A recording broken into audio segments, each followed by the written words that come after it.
Hello friends, good morning. চলো আজকে দিনটা শুরু করা যাক। আজকে হচ্ছে বৃহস্পতিবার, সকালে যা কাজকর্ম থাকে সেগুলো কমপ্লিট করে এসে আমি এদিকে ড্রেসটা চেঞ্জ করে নিয়েছি আর এদিকে কিছু স্কিন কেয়ার করে আমি চলে যাব রান্নার ওদিকে। রান্না সকাল সকালে আমাদের রান্নাটা হয়, তো বেশি কিছু করব না। কোনো দিন দুটো তরকারি হয়, আজকে একটা তরকারি হবে। মাছ বের করে বরফ কাটাতে দিয়েছি আর কাঁচা টমেটো, আলু, পেঁয়াজ, লঙ্কা দিয়ে আজকে হবে মাছ চচ্চড়ি। আর চাটা আমরা একটু পরেই বসাই, আর ওদিকে মামনি পুজো করে নিক, তারপর একসাথেই চা খাওয়া যাবে।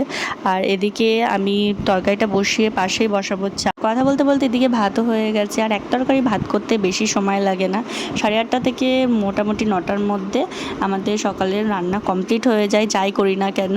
আর এদিকে ছিল বৃহস্পতিবারে আজকে পুজো, দেখে নাও ঠাকুর পুজো আমাদের দেওয়া কমপ্লিট, মানে সকালে সমস্ত বড় কাজগুলো হয়ে গেছে। পরের মিনি ব্লগ নিয়ে আবার দেখা হচ্ছে। এদিকে দেখো এনারও ব্রেকফাস্ট কমপ্লিট আর প্রসাদ দিয়ে